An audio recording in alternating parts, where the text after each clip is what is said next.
En ce moment même, pendant que vous nous regardez cette vidéo, des millions de personnes sont convaincues qu'une richesse immense arrive vers elles, qu'un héritage va tomber, qu'un transfert historique va changer leur vie. Si vous faites partie de ceux qui le croient, vous devez entendre ceci maintenant, pas plus tard. Ce qui est en train de se produire n'est pas un cadeau ni une opportunité collective. Ce n'est même pas un transfert. C'est une concentration silencieuse, mathématique, implacable. L'argent ne descend pas vers le plus grand nombre. Il remonte vers une minorité. Et plus vous attendez, plus l'écart se creuse. Le plus inquiétant, ce n'est pas que cela arrive, c'est que presque personne ne le voit. Chaque jour qui passe, ceux qui pensent être les héritiers deviennent en réalité les financeurs du système. Et lorsque l'illusion se brise, il est déjà trop tard pour réagir. Ce que vous allez comprendre dans cette vidéo peut changer la façon dont vous regardez l'argent, l'héritage et votre avenir. Si ce sujet vous parle, prenez une seconde maintenant pour liker cette vidéo. Cela aide énormément la chaîne à continuer ce travail. Écrivez simplement en commentaire « Je veux comprendre le système ». Même un seul mot suffit. Et si vous connaissez quelqu'un qui croit encore que l'héritage va tout régler, partagez-lui cette vidéo. Comprendre tôt fait toute la différence. Ce que vous allez découvrir ici n'est pas une opinion ni une prédiction, mais un schéma économique universel qui se répète avec une précision troublante depuis plus de 2000 ans. Ce même mécanisme a détruit la classe moyenne des plus grandes civilisations, de Rome à l'Europe du XXe siècle, en passant par des empires que l'on croyait indestructibles. La différence aujourd'hui, c'est que ce processus ne se cache plus dans les livres d'histoire. Il se déroule sous vos yeux, en temps réel. À la fin de cette vidéo, vous serez capable de reconnaître exactement où nous en sommes dans ce cycle, pourquoi tant de personnes se trompent sur ce fameux transfert de richesse, et surtout pourquoi comprendre ce schéma maintenant est bien plus important que d'espérer qu'il se termine en votre faveur. Partout, on répète le même chiffre comme une promesse collective. 124 000 milliards de dollars seraient en train de changer de main en Amérique.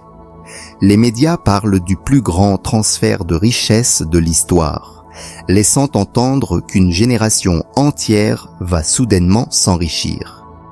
Cette idée est rassurante, presque euphorisante, et c'est précisément pour cela qu'elle est fausse. Ce chiffre existe, oui, mais son interprétation est une illusion collective. Un transfert suppose que la richesse descend, qu'elle se répartit, qu'elle se diffuse vers le plus grand nombre. Ce qui se produit réellement est l'inverse. L'argent ne se redistribue pas, il se reconcentre. Il quitte temporairement certaines mains pour revenir, presque intégralement, vers le sommet du système. Ceux qui contrôlent les actifs, les structures financières et la création monétaire récupèrent bien plus qu'ils ne laissent passer. À chaque cycle, la promesse est la même, et le résultat aussi. L'argent circule, mais toujours dans la même direction. Il remonte. Et pendant que la majorité attend sa part, croyant assister à un transfert historique, une minorité consolide silencieusement sa domination économique. Ce n'est pas un partage, c'est un siphon. Ce phénomène ne relève ni du hasard ni de la malchance collective. Il obéit à une mécanique précise, découpée en 4 phases distinctes qui se succèdent toujours dans le même ordre. Ce schéma n'est pas idéologique, il est mathématique. Lorsqu'un système monétaire entre dans ce cycle, il ne peut pas en sortir par la volonté ou l'optimisme. Chaque phase prépare la suivante, et le point crucial se situe juste avant la fin. Une fois que la 3e phase est atteinte, le dénouement n'est plus une possibilité, mais une conséquence logique.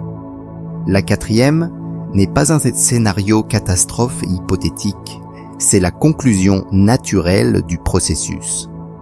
Comprendre cette structure permet de ne plus regarder l'économie comme une suite d'événements isolés, mais comme un mécanisme prévisible qui avance, qu'on le veuille ou non.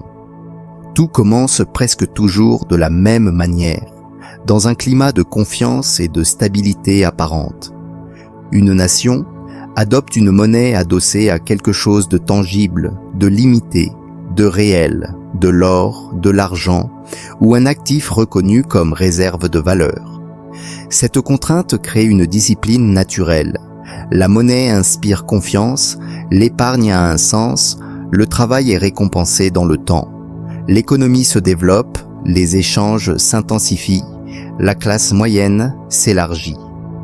Cette phase donne l'impression que le système est solide, durable, presque indestructible.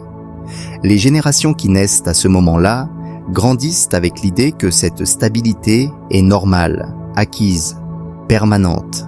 On commence à croire que la prospérité est le résultat d'une bonne gestion plutôt que d'un équilibre fragile. C'est précisément cette réussite initiale qui rend la suite possible. Car plus la confiance est forte, plus l'illusion s'installe que le système peut durer éternellement, sans coût, sans limite, sans conséquences. C'est à ce moment précis que les fondations semblent les plus solides, alors même que les conditions du déséquilibre futur sont déjà en place. Puis vient une phase beaucoup plus discrète, souvent invisible pour la majorité. Les coûts augmentent, les guerres se multiplient, les engagements extérieurs s'étendent, les dépenses publiques explosent. Les États promettent sécurité, croissance et protection sociale, mais les ressources réelles ne suffisent de plus à soutenir ces promesses. Augmenter les impôts devient politiquement risqué, réduire les dépenses est impopulaire. Alors la solution choisie est toujours la même, créer de la monnaie. Au début, cela semble indolore. L'économie continue de tourner, les marchés montent, la prospérité paraît intacte.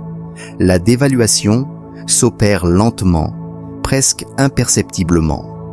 La monnaie perd de sa valeur, mais pas assez vite pour alerter.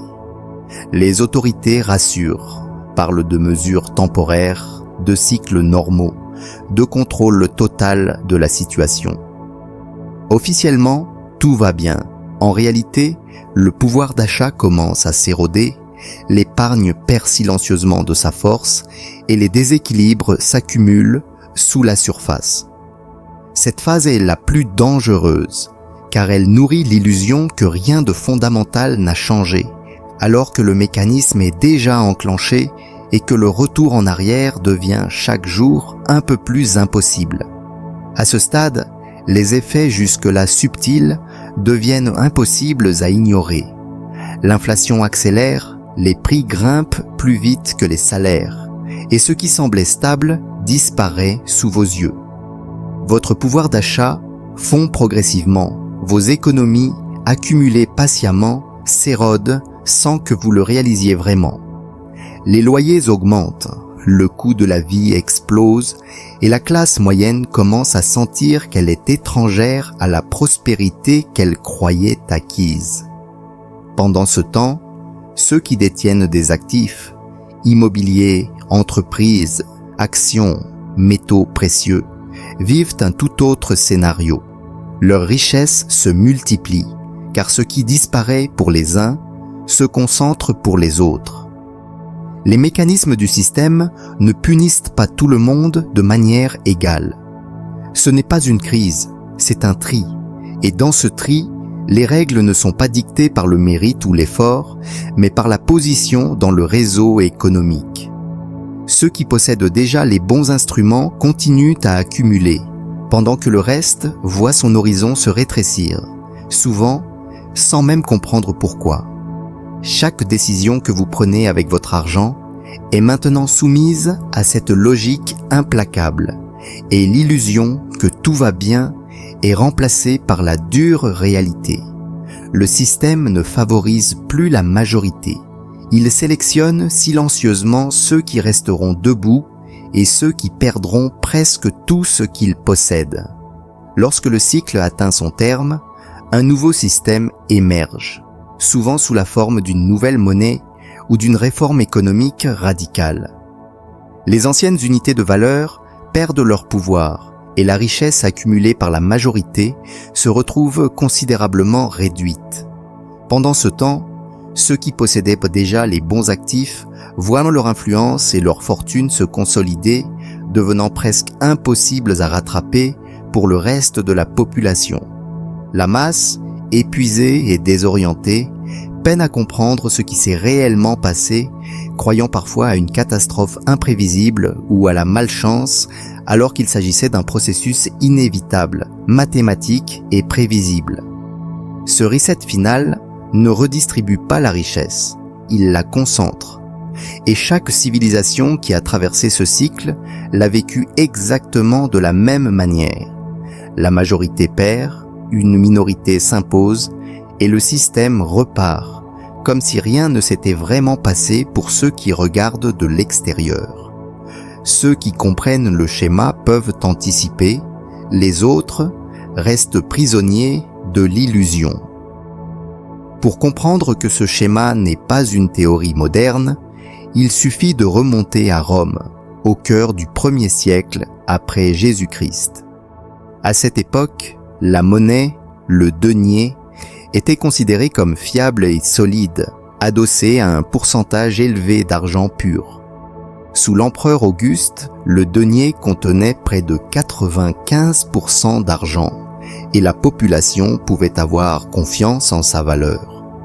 Mais au fil du temps, à mesure que les besoins de l'Empire augmentaient, financer les guerres, payer les légions, entretenir les infrastructures, les dirigeants commencèrent à réduire progressivement la quantité de métal précieux dans la monnaie. Cette dégradation, d'abord subtile, passa presque inaperçue pour le citoyen moyen. Puis, les effets cumulés se firent sentir. Les prix des denrées montèrent, l'inflation s'accéléra et l'épargne perdait sa valeur chaque année. Les petits propriétaires et artisans, qui détenaient la majorité des deniers en circulation, virent leur richesse s'effondrer. La classe moyenne, autrefois solide, fut presque anéantie, incapable de maintenir son niveau de vie. Pendant ce temps, les riches, qui possédaient des terres, de l'or ou des commerces stratégiques, consolidèrent leur pouvoir. La terre, devenue refuge de valeur, se concentra entre un nombre de plus en plus restreint de mains. Rome donnait ainsi un exemple frappant. Une économie prospère en apparence pouvait, en quelques décennies, transformer un système relativement équilibré en un mécanisme de concentration extrême de la richesse, où la majorité perdait silencieusement au profit d'une minorité toujours plus puissante. Cette histoire, bien que vieille de 2 millénaires, reproduit les mêmes motifs que ceux que nous observons aujourd'hui. Un autre exemple frappant se trouve dans l'Allemagne de Weimar, après la Première Guerre mondiale. L'économie était déjà fragile, confrontée à des réparations colossales et à une dette extérieure insoutenable. Pour faire face à ces obligations, le gouvernement choisit la solution qui semblait la plus simple: imprimer massivement de la monnaie. Les prix explosèrent à une vitesse vertigineuse. En quelques mois, un pain qui coûtait quelques marks valait des millions, puis des milliards. Les familles qui avaient économisé toute leur vie virent leur fortune s'évaporer presque instantanément, incapables de suivre le rythme des hausses vertigineuses. La classe moyenne, qui détenait l'essentiel des liquidités, fut anéantie. Ceux qui possédaient des actifs réels, terres, or, biens immobiliers, survivaient et en réalité consolidaient encore plus leur richesse. La société tout entière basculait. Les files interminables devant les magasins, le désespoir des épargnants, la pauvreté qui s'étendait à une vitesse effrayante. Ce qui avait commencé comme une crise monétaire discrète devint une catastrophe sociale totale en quelques années seulement. Et pourtant, pour ceux qui détenaient les bons instruments, cette période fut un moment de consolidation et de pouvoir accru. Weimar montre que ce processus peut se dérouler non pas sur des siècles, comme à Rome, mais sur quelques mois ou années, accentuant la rapidité avec laquelle une société peut voir sa classe moyenne disparaître, tandis que la richesse se concentre de manière quasi inévitable entre les mains d'une minorité préparée. Le schéma ne se limite pas à l'histoire ancienne ou aux crises européennes. Aux États-Unis, le tournant décisif survient le 15 août 1971, lorsque le président Nixon annonce la fin de la convertibilité du dollar en or. Jusqu'alors, le dollar était adossé à l'or, garantissant une valeur stable et une confiance internationale. Avec cette décision, le dollar devient une monnaie fiduciaire, déconnectée de tout actif tangible, et la création monétaire peut s'accélérer sans limites apparentes. Dans les années qui suivent, l'inflation s'installe progressivement, puis explose durant la décennie.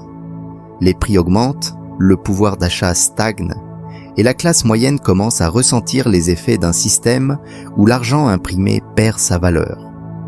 Pendant ce temps, ceux qui possèdent pas ont déjà des actifs, immobiliers, actions, métaux précieux, voient leur richesse se multiplier, car ces biens conservent leur valeur ou s'apprécient lorsque la monnaie se déprécie.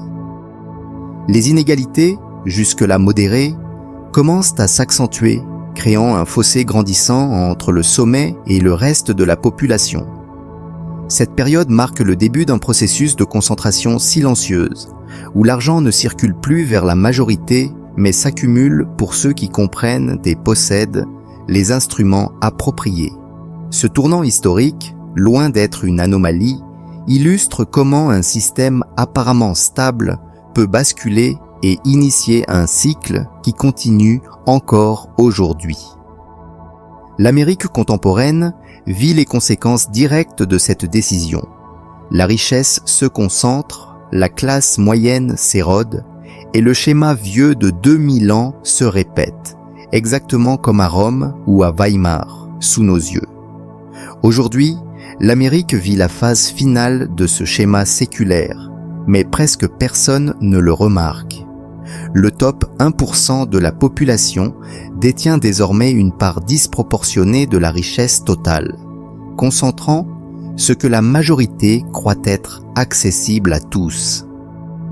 Pendant ce temps, des millions d'Américains s'accrochent au mythe de l'héritage, persuadés qu'ils recevront un jour une somme capable de changer leur vie. Mais la réalité est cruelle. La plupart des fortunes prévues ne seront jamais transmises. L'écart entre attente et réalité est colossal. Les chiffres parlent d'eux-mêmes. La moitié inférieure de la population détient à peine quelques pourcentages de la richesse totale, tandis que les actifs, immobiliers, actions, métaux précieux, continuent mais de s'accumuler dans les mains de quelques milliers de familles. Beaucoup croient encore tenir de l'argent réel, mais en vérité, une partie de cette richesse est virtuelle, gonflée par des marchés artificiels et des promesses financières qui n'existent que sur le papier. Ce fantôme monétaire illustre parfaitement comment l'illusion d'un transfert de richesse masque la véritable concentration qui s'opère. Chaque jour qui passe, les attentes irréalistes se confrontent à l'érosion silencieuse du pouvoir d'achat et à la montée des inégalités. Ceux qui comprennent ce mécanisme peuvent anticiper et agir, tandis que la majorité continue de croire à un rêve impossible. Comprendre cela maintenant, c'est voir clairement qui est réellement bénéficiaire de ce système et qui est destiné à financer, souvent sans le savoir, la prospérité d'une minorité. La leçon est simple, mais dure. La richesse ne se transfère pas vers vous. Elle se concentre ailleurs. Et cette concentration se déroule, ici et maintenant, sous vos yeux. À chaque cycle, les puissants et les populations croient que cette fois, c'est différent. Rome pensait que son empire était éternel, que sa monnaie et ses institutions le protégeraient. Weimar croyait que la modernité et les avancées économiques empêcheraient l'effondrement. L'Amérique contemporaine croit en sa technologie, sa résilience et son innovation. Mais les mathématiques derrière ces cycles ne se soucient ni de l'histoire, ni des promesses, ni des idées d'exceptionnalisme. Les schémas se répètent avec une précision implacable. La monnaie se dévalue, la richesse se concentre, la majorité perd et une minorité prospère. Croire à l'exception est la meilleure façon de se retrouver du mauvais côté de l'histoire. Ce qui s'est produit partout, à travers le temps et les continents, peut se dérouler ici, sous vos yeux, exactement comme avant. Pour vous, cela signifie une réalité simple mais souvent ignorée. Conserver votre richesse uniquement en cash ou sur des comptes d'épargne traditionnels vous place du mauvais côté du cycle. Chaque jour, votre pouvoir d'achat est lentement érodé par l'inflation et l'expansion monétaire, parfois imperceptiblement, parfois de façon spectaculaire. Comprendre ce mécanisme est essentiel, car il transforme une illusion de sécurité en perte silencieuse de valeur. Reconnaître le schéma répétitif qui s'est déroulé à Rome, à Weimar ou aux États-Unis vous permet de voir ce qui se passe aujourd'hui et de ne plus vous laisser surprendre. Vous n'avez pas besoin de prédire l'avenir pour agir intelligemment. Observer, analyser et identifier ces cycles vous met déjà en position d'avantage. Ceux qui continuent à ignorer ces signes répètent, volontairement ou non, les erreurs des générations passées. La clé n'est pas de courir après la richesse, mais de comprendre comment le système fonctionne et comment votre argent se déplace réellement. Ce que vous percevez comme un héritage, un gain ou un transfert peut en réalité servir à consolider la richesse d'autres personnes loin de vous. La connaissance de ce cycle vous donne la lucidité nécessaire pour naviguer dans un monde où la majorité croit encore à l'illusion d'une redistribution alors que la concentration se poursuit sous vos yeux. La question qui reste maintenant est simple. Serez-vous du côté qui observe impuissant ou de ceux qui comprennent et anticipent ce qui se passe vraiment? Chaque jour compte, car la consolidation de la richesse continue, silencieuse mais inexorable. Dans ma prochaine vidéo, je vous montrerai exactement comment cette machine a été construite, qui la contrôle, et 3 actions concrètes à envisager pour ne pas subir le cycle sans le comprendre. Ne laissez pas le système décider pour vous. Abonnez-vous maintenant et activez la cloche pour ne rien manquer, car comprendre tôt, c'est agir avant qu'il ne soit trop tard. Votre futur dépend de ce que vous savez aujourd'hui.